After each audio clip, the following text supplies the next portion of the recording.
অক্টোবরের মধ্যে শেষ হবে শেখ হাসিনার জুলাই আগস্ট হত্যাকাণ্ডের সাক্ষ্য গ্রহণ। অর্ধশতাধিক দেশের মিশন ও দূতাবাস থেকে রাষ্ট্রপতি শাহাবুদ্দিনের ছবি অপসারণ। রাজনৈতিক দলগুলোর হাতে ঐকমত্য কমিশনের জুলাই সনদের খসড়া। কিছু অসামঞ্জস্য দেখছে বিএনপি, জানিয়েছেন সালাউদ্দিন আহমেদ। রোহিঙ্গা প্রত্যাবাসনে আন্তর্জাতিক বিশ্বকে পাশে পাবে বাংলাদেশ। 25 আগস্ট সংলাপে বসবে বিভিন্ন দেশ, জানালেন নিরাপত্তা উপদেষ্টা। দেখছিলেন ক্রাউন সেভেন সংবাদ শিরোনাম, এবারে বিস্তারিত। জুলাই আগস্টের গণ অভ্যুত্থানের সংঘটিত মানবতা বিরোধী অপরাধের মামলায় সাবেক প্রধানমন্ত্রী শেখ হাসিনা ও সাবেক স্বরাষ্ট্রমন্ত্রী আসাদুজ্জামান খান কামালের বিরুদ্ধে চতুর্থ দিনের সাক্ষ্য গ্রহণ চলছে। রোববার বিচারপতি মোহাম্মদ গোলাম মুর্তুজা মজুমদারের নেতৃত্বে আন্তর্জাতিক অপরাধ ট্রাইব্যুনাল 1-এ চলছে সাক্ষ্য গ্রহণ। দুপুরের বিরতির শেষে বেলা 2টায় আবারও শুরু হবে সাক্ষ্য গ্রহণ। বিরতির আগ পর্যন্ত 3 জনের সাক্ষ্য শেষ হয়েছে, আরও একজন সাক্ষী দেওয়ার কথা রয়েছে। 3 জন সাক্ষীর মধ্যে 2 জন জুলাই আন্দোলনে গুলিবিদ্ধ হয়ে আহত। নাইম নামে এক সাক্ষী জানান, তার শরীরে এখনো অনেক স্প্লিন্টার, তাকে চিকিৎসা দিতে বাধা দেওয়া হয়। সাক্ষীরা এই ঘটনায় জড়িতদের বিচার দাবি করেন। আসামি পক্ষে রাষ্ট্রে নিযুক্ত আইনজীবী আমির হোসেন সাক্ষীদের জেরা করেন। আমরা এই মামলার প্রমাণের জন্য যতগুলো সাক্ষী দরকার ততগুলো সাক্ষীকে উপস্থাপন করব। আমরা 81 জন সাক্ষীর তালিকা এখানে দিয়েছি। আইনে আমাদের অতিরিক্ত সাক্ষী দেওয়ারও সুযোগ আছে। আমরা আশা করছি যে ম্যাটেরিয়াল উইটনেস আয়োর বাদে অর্থাৎ তদন্তকারী কর্মকর্তা ছাড়া অন্যান্য সাক্ষী আমরা আশা করছি যে আমরা আগামী মাসের মধ্যে, না হলে পরবর্তী মাসের ফার্স্ট উইকে উপস্থাপন কমপ্লিট করতে পারব। বিদেশে অবস্থিত বাংলাদেশের সকল কূটনৈতিক মিশন থেকে রাষ্ট্রপতি মোহাম্মদ শাহাবুদ্দিনের ছবি সরানোর নির্দেশ দেওয়া হচ্ছে। 5 আগস্টের পরই বিদেশে বাংলাদেশের মিশন ও দূতাবাস থেকে রাষ্ট্রপতির অর্ধশতাধিক ছবি সরানো হয়েছে বলে জানিয়েছে পররাষ্ট্র মন্ত্রণালয়। বিদেশে বাংলাদেশের সকল কূটনৈতিক মিশন, দূতাবাস, হাইকমিশন, কনসুলেট, কূটনীতিকদের অফিস ও বাসভবন থেকে রাষ্ট্রপতির ছবি সরানোর নির্দেশ দেওয়া হয়েছে।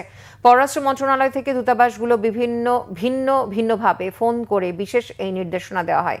একাধিক দূতাবাস সূত্র জানায়, বিদেশে নিযুক্ত ঢাকাস্থ দূতাবাস, হাইকমিশন ও কূটনীতিকদের বাসভবনে এতদিন রাষ্ট্রপতি মোহাম্মদ শাহাবুদ্দিনের ছবি টানানো ছিল। সেই ছবি তাৎক্ষণিকভাবে সরিয়ে ফেলতে পররাষ্ট্র মন্ত্রণালয় থেকে নির্দেশ দেওয়া হয়েছে। ছবি সরানোর বিষয়টি তদারকি করতে অঞ্চল ভিত্তিক একজন করে রাষ্ট্রদূতকে দায়িত্ব দেওয়া হয়েছে। রোহিঙ্গার সংকট মোকাবেলায় আন্তর্জাতিক সম্প্রদায়কে পাশে পাবার প্রত্যাশার কথা জানিয়েছে অন্তর্বর্তী সরকারের জাতীয় নিরাপত্তা উপদেষ্টা ডক্টর খলিলুর রহমান। তিনি জানান, 25 আগস্ট রোহিঙ্গা বিষয়ক অংশীজন সংলাপে অংশ নেবেন একাধিক মিশন, দূতাবাস। সংলাপে রোহিঙ্গাদের সমস্যাগুলো আগামী সেপ্টেম্বরে জাতিসংঘে উচ্চ পর্যায়ের বৈঠকে উপস্থাপন করা হবে এবং সেটা আপনারা সম্মেলনে যারা অংশগ্রহণ করবেন সেখান থেকে আপনারা দেখতে পাবেন। এবং আমরা যে বার্তাটা নিয়ে যাব, রোহিঙ্গারা যে এই সম্মেলনের মাধ্যমে যে বার্তাটা পাঠাবেন, সেটা ওই আগামী সেপ্টেম্বরে ইউএন কনফারেন্সের একটা বড় উপাদান। আন্তর্জাতিক সম্প্রদায়কে একটা কথা সবসময় বলি যে গত 8 বছরে আমরা 5 বিলিয়নের ওপর খরচ করেছি আন্তর্জাতিক সম্প্রদায় রোহিঙ্গাদের ওপরে। এরা আসবার আগে কয় টাকা খরচ হয়েছে? 1 পয়সা। তো তাদের যে ভয়েস, সেটা যাতে প্রকৃতভাবে সেখানটাতে যায়, এই স্টেক হোল্ডার কনফারেন্সের প্রধান বিষয়টাই। মতামতের জন্য রাজনৈতিক দলগুলোর কাছে জুলাই সনদের সমন্বিত খসড়া পাঠিয়েছে জাতীয় ঐকমত্য কমিশন। খসড়ায় বলা হয়েছে, বিদ্যমান সংবিধান বা অন্য কোনো আইনে ভিন্নতর কিছু থাকলে সেক্ষেত্রে এই সনদের সুপারিশ প্রাধান্য পাবে। সনদের বৈধতা, প্রয়োজনীয়তা কিংবা জারির কর্তৃক সম্পর্কে কোনো আদালতে প্রশ্ন তোলা যাবে না।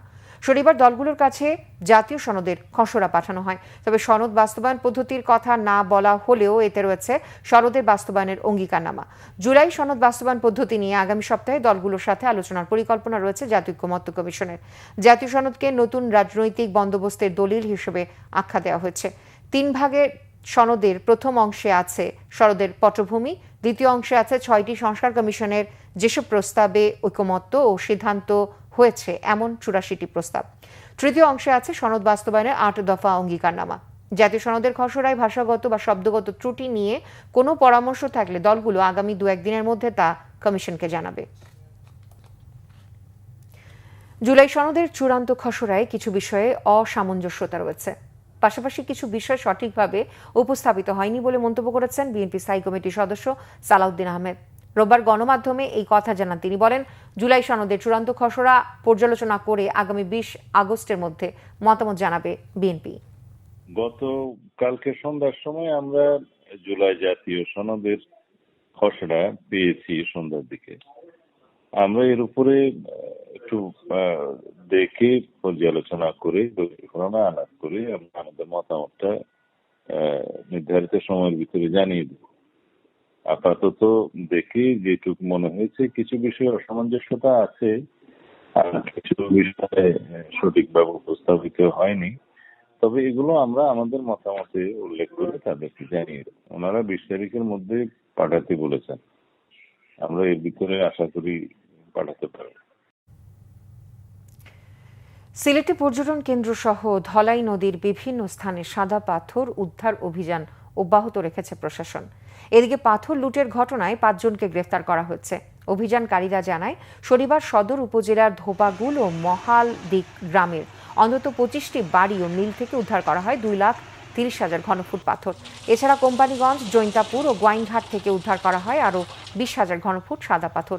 অভিযান এড়াতে কোনো কোনো জায়গায় মাটির নিচে লুকিয়ে রাখা হয় এসব পাথর। গত কয়েকদিনে দেশের বিভিন্ন স্থানে অভিযান চালিয়ে এ পর্যন্ত প্রায় 4 লাখ ঘনফুট সাদা পাথর জব্দ করা হয়েছে। লুটপাটের সাথে জড়িত সকলকে আইনের আওতায় আনা হবে বলে জানিয়েছে অভিযানকারীরা। এই ছিল এখনকার মতো। পরের সংবাদ সন্ধ্যা 6টায়। এর আগে 5টায় রয়েছে নিউজ টপ 10 দেখার আমন্ত্রণ রইল। এতক্ষণ সাথে থাকার জন্য ধন্যবাদ সবাইকে।